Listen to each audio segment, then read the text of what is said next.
You know, I didn't have any doubts about my subject by the time I was actually writing the book, but the book was really the third stage of a process of investigating disasters. This project began as a talk I gave in 2004, and then it turned into a magazine essay for Harper's Magazine that coincidentally enough went to press on August 29th, 2005. As we were going to press, Hurricane Katrina was hitting the Gulf Coast. And there was this incredible outpouring of stories immediately afterwards from CBS, from Time, from the New York Times, from The Guardian. All of the mainstream media participated in spreading these lies, rumors, slanders, hysterical distortions that suggested New Orleans had become a cesspit of looting, raping, marauding, that people were shooting at rescue helicopters, etc. Almost everything they claimed turned out not to be true. But for a few days after Katrina, I was like, is my thesis a little naive? Am I wrong about this? I had this great editor, Luke Mitchell at Harper's, who said, like, you're right and they're wrong. Just stick with it. And so we put the essay out on the internet early. And because I did have some equipment and I was in touch with the disaster scholars, I paid attention and I saw the rumors start to fall apart and felt like I was vindicated. And by the time that the earthquake hit Haiti in early 2010, I was fully prepared for how the media could become a disaster too. Haiti was a lot like New Orleans. There was a lot of poor black people. The mainstream media were very ready to believe and promulgate stories that it was crazy, out of control, marauding, selfish hordes, which doesn't reflect very well on them and doesn't describe the truth of the situation. This is not only incredibly repulsive, but it's really tragic. What happened in Hurricane Katrina, one of the huge crises in American democracy, among other things, is that our suffering brothers and sisters, people who desperately needed humanitarian relief and rescue, were instead treated as criminals. The sheriff of Gretna prevented people from walking out of the flooded city of New Orleans to dry land across the Crescent City Connection Bridge. He and his henchmen actually were turning people back at gunpoint, shooting over their heads, and threatening to kill them if they attempted to leave the scene of the disaster. The federal government not only delayed sending relief, they prevented other people from institutions and individuals from coming into the city to do rescues. The governor of Louisiana famously said on television, "We have troops fresh from Iraq and they have M16s that are locked and loaded and they know how to use them." Does that sound like disaster relief to you? That sounds like a war. So the people of New Orleans were treated like an enemy we were going to conquer. And so these beliefs about human nature, about what happens in disaster, not only are they really important philosophical questions to discuss at any point in time, but they're life and death questions. A lot of people died in Katrina because rescue was delayed, medical attention was delayed, because they weren't able to get out of the city, etc. And one thing I want to add is that what gets called looting in a disaster is often people doing incredibly generous and altruistic things so that other people will survive. In a disaster, there's no electricity, there's no power, your credit card doesn't work, the ATM machines don't work. Very few people are actually engaging. There are no storekeepers, there's nobody selling things, there's nobody able to buy things. The money economy has ceased to exist. You know, a lot of what was called looting in Haiti and New Orleans was people taking things that were necessary to people who needed them. And it's like, do you believe that the sacredness of commerce is more important than providing diapers or water to people desperately in need of them? Providing succor to children and old people. And that's a lot of what was happening in both of those disasters, is that people were doing things that was called looting.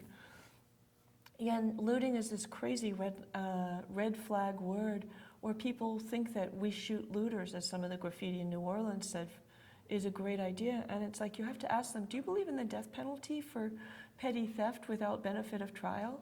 That's not a very democratic idea. And that's what we shoot looters means. And the media will justify it. There's gratuitous theft, whether or not there's a disaster, and that's theft, and probably, and we have measures to take about that don't include a death penalty without benefit of trial. And then there's people providing necessities by the only means necessary, doing a kind of scavenging, hunting and gathering survival in circumstances in which that's necessary. So, so a lot of what I did in writing this book is try to provide a counter-narrative so that the media wouldn't do so badly, or that people wouldn't believe them in disasters to come. And I haven't changed the world, but I've had a little bit of sway, which has been really great. So disasters are also a curious thing because in some ways there's a great leveling. If all the houses in the city have burnt down or the tornado has blown all the houses away, it doesn't matter if you lived in a mansion or a single room occupancy hotel, you're equally homeless. But afterwards, class is going to rear its ugly head. What we saw in the Loma Prieta earthquake, for example, is that people who suddenly lost their homes in the marinas were put up in upscale hotels downtown. Homeless people showed up and said, we lost our homes too. And they're like, go keep pushing your shopping cart. You're not welcome here. A lot of times it's people who have more resources, more documentation, more skills for maneuvering with bureaucracies. And the bureaucracies themselves are biased. After the Loma Prieta earthquake, which wasn't centered in San Francisco, it was centered near Watsonville, California. In that town, a lot of families were living 3 to 4 or 4 families to a house because that's how poor people live. And a lot of these Latinos, often farm workers, sometimes immigrants, were told, we're providing relief for 1 family per house. That didn't acknowledge the reality of how people lived. Renters often don't get the help homeowners do. Class is a big factor in disasters, not often, and not necessarily in the very moment, although sometimes it's, if you're rich, you might have a more secure house, you might have evacuated already, etc. But race is also a factor, not necessarily how people interact with each other on the streets, in the rubble, who rescues who, but more with authorities. And actually, most of the problems with disasters don't come from the bottom up. Most of us behave beautifully. They come from the authorities and from the top down. And that's partly because the things I've been talking about, the social Darwinist beliefs, the Hobbesian beliefs, the belief that we're selfish, competitive, chaotic people, and that we behave badly in disasters, are things that the authorities believe more than anybody. And so they often assume that a disaster, that without them, all hell has broken loose. And actually, we do really well without them, which is not something they're really interested in acknowledging and understanding. So they often assume that we've all gone mad and we need to be controlled. It's certainly what you see in movies like Earthquake, that Charlton Heston epic, where they actually need to shoot looters and all that stuff. So, and then race enters in, and that's often about the authorities. For example, the authorities in the communities around New Orleans were saying, like, we're not going to let those black people into our white communities. Thus, the sheriff of Gretna turning people back, including white people, including babies and old people, at gunpoint because of their sort of racial hysteria. It's what the vigilantes who are actually shooting black men across the river from New Orleans believed, is that these people were looters and all hell had broken loose. And although they were actually, the vigilantes were forces of chaos, they thought they were preserving the order because that was their fantasy. But you also see really ugly racial things, like during the big fires in San Diego a few years ago, the authorities decided that they weren't going to allow non-citizens, undocumented people, into the shelters, into the refuges, etc. And they started checking people's papers, which they also did during some disasters in Texas. And that essentially tells people who don't have their citizenship papers in order that you don't matter, your safety doesn't matter, you're not a member of the community. And it creates a lot of crises. First of all, those people may die because they may not evacuate, they won't get relief. Rescue workers may die trying to rescue them if they haven't been allowed to come into the shelters, or if they feel like if they come into the shelters they get deported.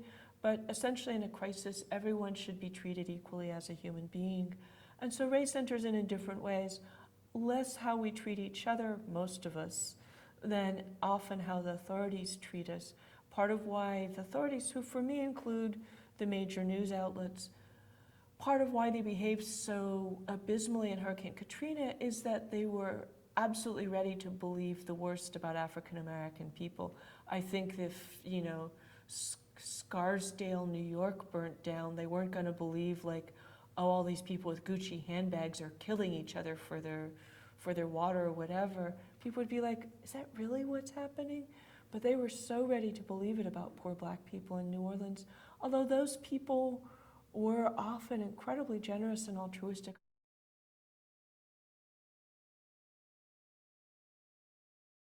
So of course the humanities are important, and the humanities are important. Culture is important for human beings the way water is important for fish. No more, no less. It's not optional. It's not something you sprinkle on top. It's the foundation you stand on or swim in. It's also the metaphors with which you make the world, because metaphors are one of the foundations of stories. And the stories we tell, even when we talk about top and bottom, inside and outside, we're metaphorizing the way our society is.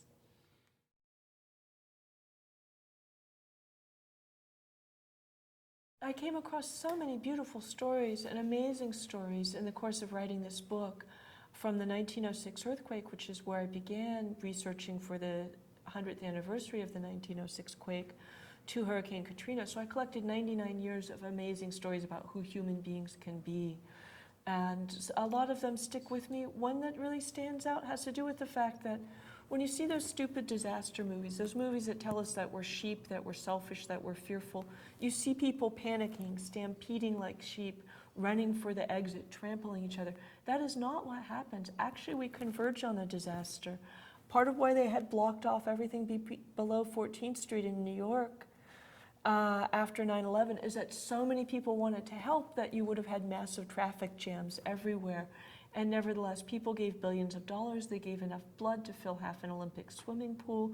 They gave food, they gave clothing, they gave medical skills. Massage therapists came, construction workers came.